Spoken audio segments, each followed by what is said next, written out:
अगर 90% SC/ST OBC समाज विरोध में उतर गया तो कोई विधायक, सांसद, मुख्यमंत्री, प्रधानमंत्री नहीं बन पाएगा। दोस्तों, ये बात किसी विरोधी पार्टी के नेता या आम इंसान ने नहीं कही है, बल्कि ये बात खुद बीजेपी के मौजूदा सांसद कह रहे हैं। अपनी ही पार्टी के उन नेताओं को चेतावनी दे रहे हैं जो यूजीसी का विरोध कर रहे थे। दोस्तों, यूजीसी मामले पर भाजपा दो धड़ों में बंट गई है। अब तो बीजेपी के ही सांसद भाजपा के उन सवर्ण विधायकों को चेतावनी देने लगे हैं जो यूजीसी का विरोध कर रहे थे। दोस्तों, साक्षी महाराज उन्नाव से सांसद हैं, लोधी बिरादरी से आते हैं, बीजेपी के सांसद हैं। उन्होंने कह दिया कि अगर 90% SC/ST OBC समाज विरोध में उतर गया तो कोई कुछ नहीं बन पाएगा। बीजेपी के दिग्गज नेता का ऐसा कहने पर सवाल उठ रहे हैं और साथ ही साथ उनकी इस चेतावनी से अब उत्तर प्रदेश की राजनीति और भाजपा के अंदर का बवाल भी सामने आता हुआ दिखाई दे रहा है। यूजीसी पर पूछे गए सवाल पर उन्होंने ये जवाब दिया है। आप सबसे पहले उनका बयान सुनिए। मामला कोर्ट में पहुंच गया है। जिस तरह से ये कोर्ट में गया है, मुझे कोर्ट पर विश्वास है। कोर्ट क्या करेगा, राष्ट्र के हित में करेगा। परंतु जो लोग यूजीसी का विरोध करते हैं, अगर इसे SC और OBC अपना विरोध मान ले तो यूजीसी के लोग इकट्ठे हो रहे हैं, समझ में आ रहा है जी। अगर OBC और SC के इकट्ठे हो गए, तब अगर ये 90% इकट्ठे हो गए तो कोई MLA बनेगा, कोई MP बनेगा, कोई मुख्यमंत्री बनेगा, कोई प्रधानमंत्री बनेगा, फिर क्या होगा। इसलिए इस मामले को इतनी तूल नहीं देनी चाहिए जितना सवर्ण समाज दे रहा है। मोदी पर विश्वास करना चाहिए, योगी पर विश्वास करना चाहिए। इस छोटे छोटे मुद्दों को राष्ट्र कहां से कहां पहुंच गया। अमेरिका की दादागिरी सारे विश्व में चलती थी, आज अमेरिका को भी भारत झुका रहा है, विश्व का नेतृत्व करने के लिए तैयार है। निजी स्वार्थों की तरफ नहीं देखना चाहिए। पंडित चंद्रशेखर आजाद, पंडित बिस्मिल, अशफाक उल्लाह, अमर शहीद गुलाब सिंह लोधी, रामगढ़ की रानी, झांसी की रानी, ये किसी MLA MP के लिए स्वार्थ। दोस्तों, साक्षी महाराज ने सवर्ण समाज के विरोध पर चिंता जताते हुए कहा कि अगर OBC और SC/ST समाज इस विरोध को अपने खिलाफ मानकर एकजुट हो गया तो ये भाजपा के लिए चुनावी संकट पैदा कर सकता है।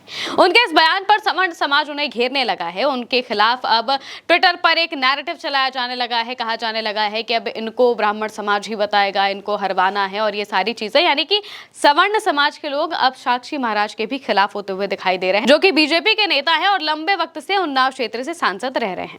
दरअसल यूजीसी के मामले में भाजपा को बुरी तरह फंसा दिया है। इसकी आग अब खुद भाजपा के अपने घर तक पहुंच चुकी है। भाजपा को लगा था कि वो फूट डालो राज करो की नीति से सत्ता में कायम रह सकती है, इसलिए यूजीसी लाया गया। यूजीसी में ऐसे कानून लाए गए जिससे साफ दिख रहा था कि इनका विरोध हो सकता है, लेकिन फिर भी बिना किसी सोच के इन्हें ला दिया जाता है। विरोध होता है, सवर्ण समाज विरोध करता है और विरोध भाजपा के अंदर से ही होने लगता है। लेकिन इस विरोध का भी विरोध बीजेपी के अंदर से ही हुआ।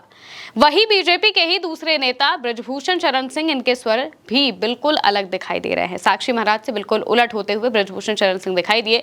ठाकुर नेता है, सवर्ण समाज और ब्राह्मण समाज ठाकुर समाज के लिए अक्सर बात करते रहते हैं और जब यूजीसी बिल आया था उस वक्त ये उन नेताओं में शामिल थे जो कि यूजीसी का विरोध कर रहे थे।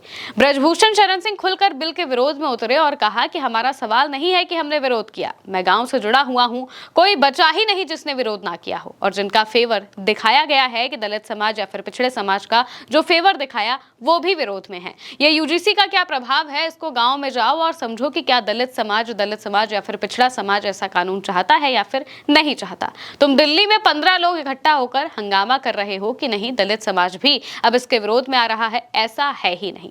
यानी कि ब्रजभूषण शरण सिंह का कहना है कि दलित समाज यूजीसी के विरोध में नहीं है। दूसरी तरफ साक्षी महाराज इस बात को कह रहे हैं कि आप लोग जो यूजीसी का विरोध कर रहे हैं, जो सवर्ण समाज के लोग हैं जो यूजीसी का विरोध कर रहे हैं, अगर आपके इस विरोध को दलित समाज अपने खिलाफ हो रहे विरोध को समझ लेगा तो आप यूजीसी का विरोध कर रहे हैं, लेकिन दलित समाज को अगर लगा कि आप हमारे लिए जो कानून बन रहे हैं उन कानूनों के खिलाफ विरोध कर रहे हैं तो भाई हम आपको वोट क्यों देंगे। इससे नुकसान बीजेपी को होगा, इससे नुकसान उन सभी नेताओं को होगा जो कि वोट पाते हैं दलित समाज का, SC/ST OBC समाज का। उन सभी नेताओं को इसका नुकसान झेलना पड़ेगा। इस बात को साक्षी महाराज कहते हुए दिखाई देते हैं।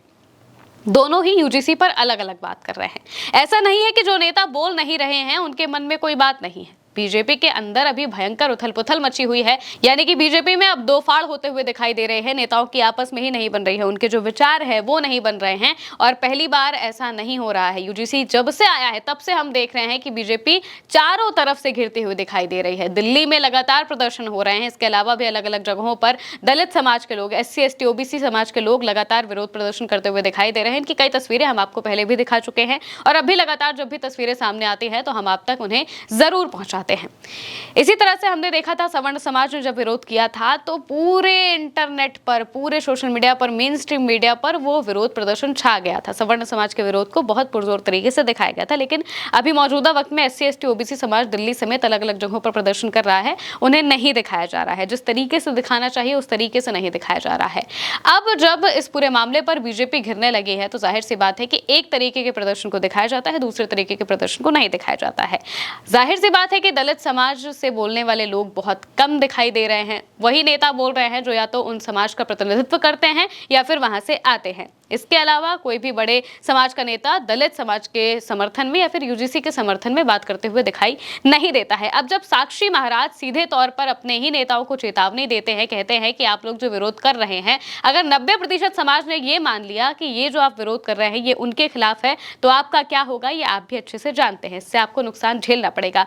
अब उनके इन बयान पर साक्षी महाराज को भी घेरने की कोशिश की जा रही है। उन्हें भी बताया जा रहा है कि आप भी तो सवर्ण समाज का वोट लेते हैं और तमाम तरह की चीजें कही जा रही हैं, लेकिन इससे नुकसान सीधे तौर पर बीजेपी को ही होता हुआ दिखाई दे रहा है। चाहे इधर या फिर उधर, दोनों तरीके से नुकसान बीजेपी का ही हो रहा है, क्योंकि बाकी सारी पार्टियां तो मौजूदा वक्त में बिल्कुल शांत बैठी हुई हैं। जहां जितना बोलना चाहिए बिल्कुल उतना ही बोल रही हैं, लेकिन बीजेपी के नेताओं से रहा नहीं जा रहा है। वो खुद अपनी पार्टी के नेताओं के खिलाफ बयान देते हुए दिखाई दे रहे हैं। फिलहाल के लिए मेरे साथ इस खबर में इतना ही। आप देखते रहिए उल्टे चश्मे यूसी।